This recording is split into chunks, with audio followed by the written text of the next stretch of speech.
Hey guys, how's it going? Welcome to my video.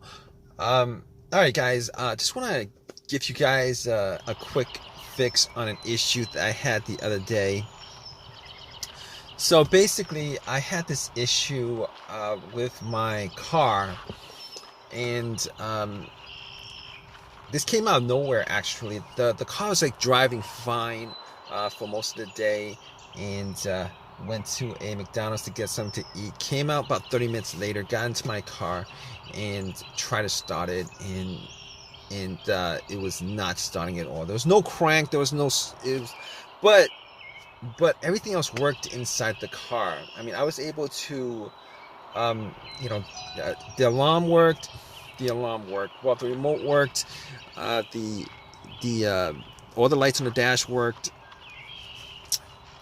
The blower motor works. Like everything worked as normal, except that it would not crank. It would not start up. It would not crank. So that was a bit of a uh, you know, an annoyance, a frustration that I was dealing with, and I was like, okay, this this car has been pretty good. I've had virtually no issues with it. It's driven fine. There's no check engine light. Haven't had any issues with it since I had it. And all of a sudden, this came up where, out of nowhere, out of the blue, it just would not start up. So I was a bit annoyed by it, but I had to solve the issue. So what I did was I turned on my headlights and went out just to see how bright the headlights were, because I wanted to gauge how much charge was in the battery. Maybe the battery had, maybe I need to change the battery or something. But the headlights were like super, super, super bright. So at that point, I was like, maybe it's not the battery, because I mean, for headlights to be that bright, there should be enough charge in the battery for me to do a slow crank. I should be hearing like some kind of crank, some kind of slow crank, but did not get any of that. So that had me scratching my head. I went back into my car, and pretty much what I did was, I was thinking that it could possibly be the brake switch. So what I did was, I have this little. It's called a brake lock, where it locks the brake, but it's like for security reason. But I used that to push the brakes, and then went out to see whether the brake lights were working, and the brake lights were working just fine. So I knew that it wasn't the brake switch that was the issue, which I kind of thought it was, but it wasn't. So after that, what I did was, I checked the battery, just to make sure, whether, the terminals were good, clean, etc., etc. Now, what I did notice was that the terminals were a little bit corroded. There was some white bluish stuff on there. So I had my Coke that I got from McDonald's, poured the Coke on the terminals, and had some napkins to clean it up. Now, the terminals were not super tight. They were tight enough that I don't think that was the issue with it. So it was tight enough. I took the terminals off, poured some Coke on it, cleaned it with napkins, popped it back in, and for sure I thought that would actually fix the issue. Try to start it, it would not crank. Same situation, would not crank, would not start. So outside of that, I was like, okay, let's check the ground wire. The main ground wire, if you guys don't know, is the negative cable. Normally it hooks up to the frame of the car. So I was looking at the ground wire just to see whether there was any kind of just to see whether it was corroded, disconnected, rusted, or anything like that. There was a little bit of rust, but nothing that I thought would affect the electricity going to the battery to the car.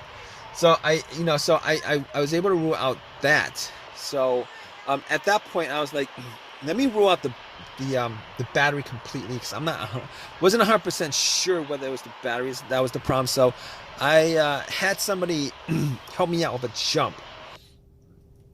Had the cables on there for a good couple minutes, maybe like a minute, and then try to crank it. Normally, it should crank at least a little, with it hooked up, and it did not crank at all. So because it didn't crank at all, I knew 100% that it was in the battery. At that point, I ruled out the battery, the ground wire, and I also ruled out the alternator being the issue. Because normally, if the alternator wasn't charging the battery and the battery is completely dead, the test for the alternator is if you put wires to the terminals, it should jump the alternator and then have and then it should at least crank up. And once you take the cables off, the car would die. So at that point, I could rule out the alternator. I could rule out all those things at that point.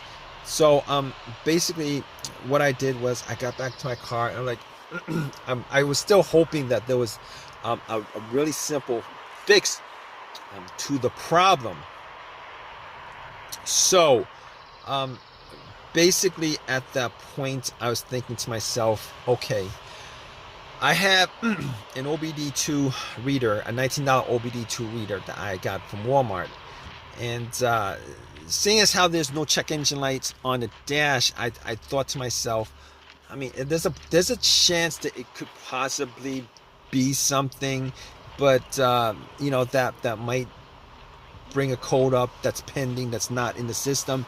So what I did was I hooked the OBD2 up and made sure that it actually went through and scanned the whole entire ECU, which it did. It scanned the whole entire ECU. No codes popped up, no pending codes, nothing at all. And at that point, I was ruling, as many things out as I could. And at that point, I ruled that out.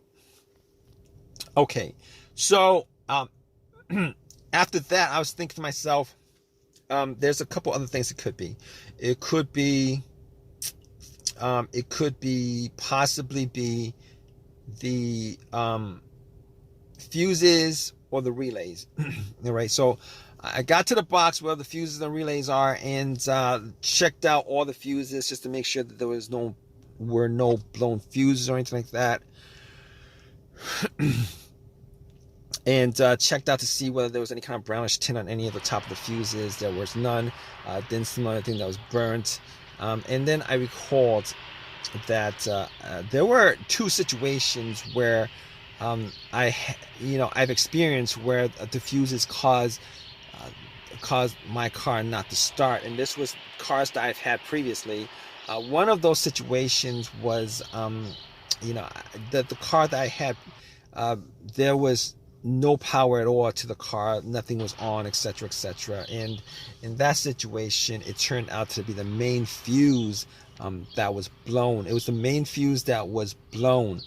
But once I swapped that out, it actually fixed everything. But that's not this situation here, because I was getting power to everything else except it wouldn't crank. It wouldn't start, it wouldn't crank. So that wasn't the situation. The other situation where where there was a fuse issue that caused no start was the car would crank but it wouldn't turn over.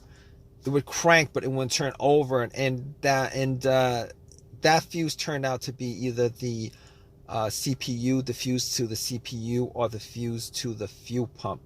Now that unfortunately wasn't the quick fix for this car, because there's no cranking.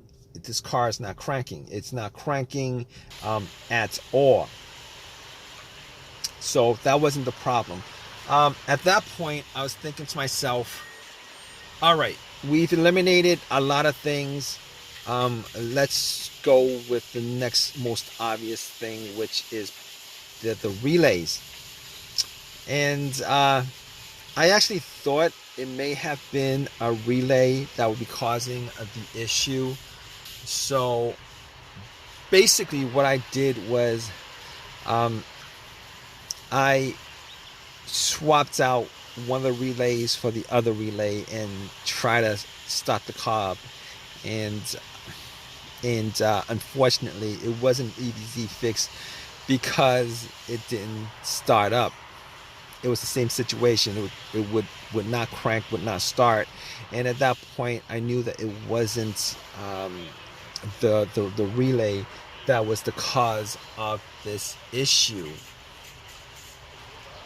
So basically, at that point, I thought to myself, okay, it was probably a couple of things. Could be the key fob or the starter. Now, I didn't think it was the starter because I had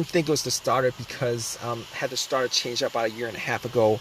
Kind of pretty much had the same, all the same symptoms that I had with this situation, but seeing as how the starter was a year and a half ago that was changed out, and probably put in maybe like 15,000 miles on the car. It wasn't the first thing that popped up, and it wasn't the second thing that popped up. It was, so I pretty much eliminated to the starter, had the car towed back to my house, and once I got there, I pretty much redid all the, went through everything, the fuses, the relays again, double checked the battery, charged it up overnight, etc., etc. None of that was the issue. So at that point, I thought it was, it was probably the starter. So got to the starter and did a direct jolt to it, where I actually put the positive of the battery, got another wire, put a positive of the battery to the, and try to jump the starter, and the starter was completely dead, would not jump. At that point, I knew like 99% was the starter. Took it out, went to AutoZone, had them tested it, and it was definitely the starter that was the problem. And because the starter was warranted had a lifetime warranty on it, got another free starter, popped it in, and it worked. And it's been working ever since. So if you guys